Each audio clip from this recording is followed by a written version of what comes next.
Hi, I'm Dr. Ganesh and this is about Hodgkins lymphoma. Hodgkin lymphoma are malignancy of the B lymphocytes. Remember, these are malignancy of the B lymphocytes. And there are two major types as defined by WHO. The first one is classical Hodgkin's lymphoma and the next one is NLPHL. It stands for nodular lymphocyte predominant Hodgkin's lymphoma. So these are the two major categories as far as WHO is concerned. And this classical Hodgkin's lymphoma is again divided into four subtypes.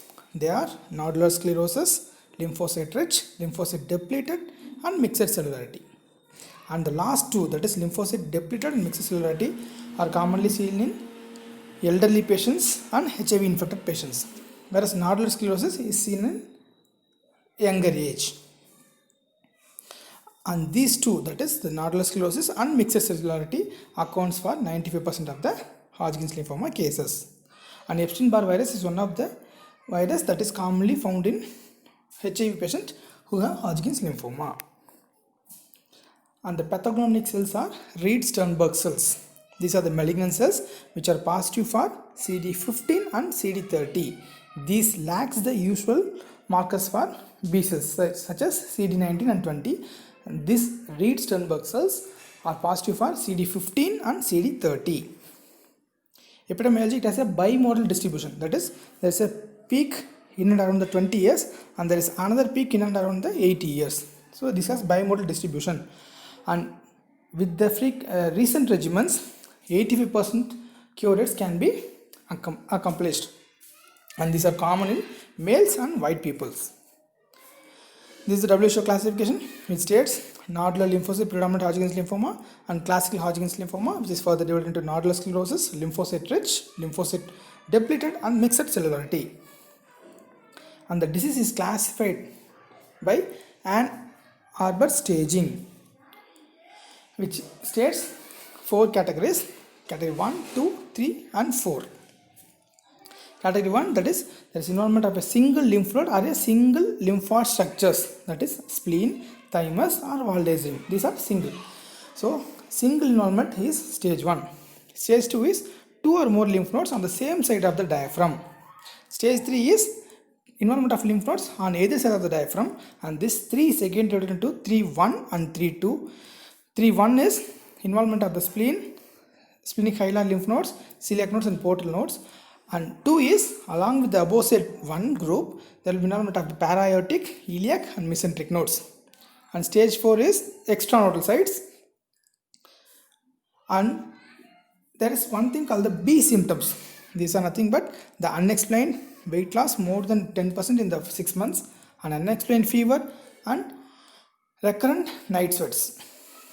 This is the staging approach. This commonly presents as non-tender lymphadenopathy, predominantly in the supradiaphragmatic region, common in the younger age groups. Neck, supraclavicular, and axial regions are commonly involved. More than half of these patients will be having mediastinal lymphadenopathy on CT scan.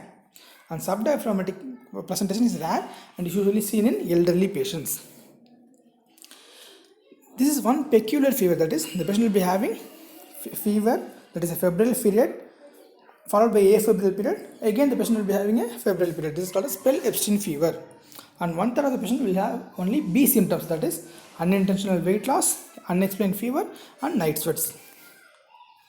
The uncommon presentations are unexplained itching and cutaneous disorders in the form of erythema, paraneoplastic cerebral degeneration, nephrotic syndrome, immune hemolytic anemia, thrombocytopenia, hypercalcemia, and pain in the lymph nodes and alcohol ingestion. This is one peculiar feature with Hodgkin's lymphoma, that is the non-tender nodes become tender on alcohol ingestion. Following an investigation that has to be done mandatorily for all patients with Hodgkin's lymphoma. You have to go for CBC, RFT, LFT, look for HIV, that is ELISA for HIV, and hepatitis, and CT scan. Differential diagnosis: one is the inflammatory pathology, lymph node enlargement due to inflammatory pathology, infectious mononucleosis, and phenytoin-induced lymphadenopathy, and non-Hodgkin's lymphoma. Prognosis: the stage is divided into 4 stages, that is stage 1 and 2 have better prognosis, 3 and 4 as expected will have bad prognosis. And these are the factors which determine the prognosis of the patient, that is age of the patient and ESR and number of nodes and bulkiness of the nodes. These are the factors which determine the prognosis.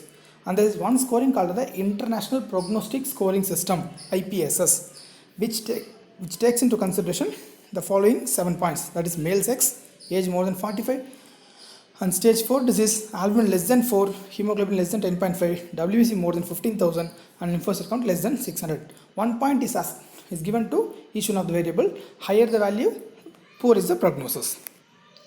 Treatment is divided into early disease and advanced disease, relapse and NLPHL. Earlier disease, low risk patient are treated with ABVD regimen, that is adriamycin, bleomycin, vincristine and dacarbazine, and high risk ABVD is followed by radiotherapy. And advanced disease, only chemotherapy is preferred.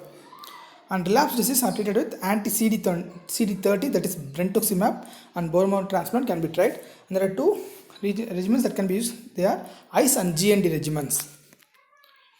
And NLPHL has small lymphocytes rather than the Reed-Sternberg cells. These type of Hodgkins lymphoma will not have Reed-Sternberg cell, and this responds to radiotherapy, and R-CHOP regimen is the usually preferred regimen for NLPHL.